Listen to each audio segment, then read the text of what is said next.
In the last video, I talked about, how close is too close to the blade, and the object of that video was not to encourage people to get closer to the blade. It was to put a couple of things in perspective and to actually put emphasis on the more important thing than, being close to the blade, and that's maintaining control over the work as you're pushing it through the blade, and not to be overly paranoid about staying a certain distance away from it, thinking that's safer. So I've got the push stick that I normally use here. This is the one that I would recommend for people experienced or just starting out. I find that this is the best one to maintain the control that I think is required for running stock through the saw.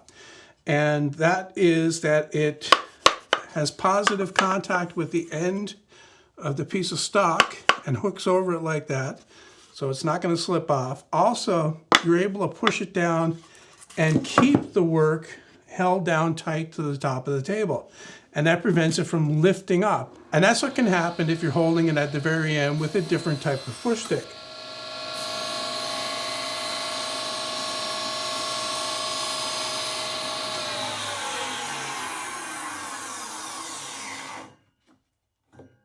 Of course, you can use another push stick with that and have a push stick in both hands, but it's my opinion that you'll actually have more control if you use this push stick, which does both functions at the same time. It also frees up this hand over here to do something that's really important, and that's to maintain some kind of contact with the work so you can feel. And this is not something that's going to come to you when you're a beginner, but as you develop experience with using the table saw, it'll become more and more important. It's nice to be able to feel what the wood is going to do before it happens, and that way you'll be able to react when it does happen. Now, as for when I use a push stick, I always use it when I'm not comfortable having my fingers between the blade and the fence, and that usually happens when the stock gets to be shorter. Now, this is a length of stock that you wouldn't have any problem cutting, but if you go down to something that's really small, like really short like this, I honestly wouldn't recommend the beginner try to cut that, especially not with these kind of push sticks here. It's just too difficult to handle that short a piece of wood. It's got too much of a chance of getting jammed between the blade and the fence.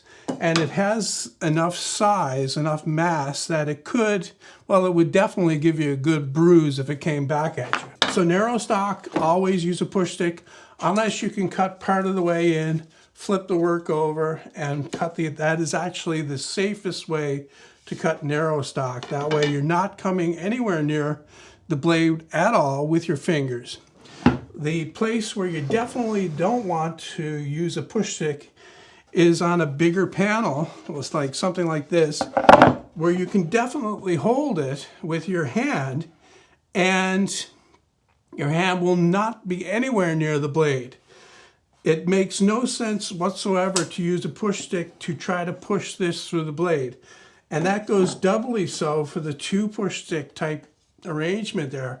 You're giving up way too much control over something that definitely has enough mass to hurt you if it does come flying back at you. Probably one of the most dangerous cuts you can make on a table saw is to take this size piece of, say, plywood or board or something like that, and then try to cut that using push sticks alone, not using your hand. And I can cut this panel with a push stick because I know where to place the push stick. I know that it has to be here to get the right pushing action on the panel so that it won't twist. If you put it in too close to the fence, what happens is it comes out like that. It gets jammed between the blade and it comes back at you, it kicks back. If you're too far over, it does the same thing that way. It comes off the fence at the back. What you need to do is try to balance it at the point where your sideways action with the push stick will be able to hold it in tight to the fence and also push it through. But the best way of all is to leave that over there and just use your hands for these bigger panels.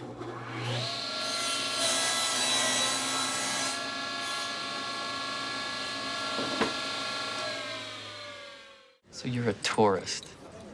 Okay, I've seen you. I saw you at melanoma. I saw you at tuberculosis. I saw you at testicular cancer. I saw you practicing this. Practicing what? Telling me off. Is it going as well as you hoped? Rupert, I'll expose you. go ahead. I'll expose you.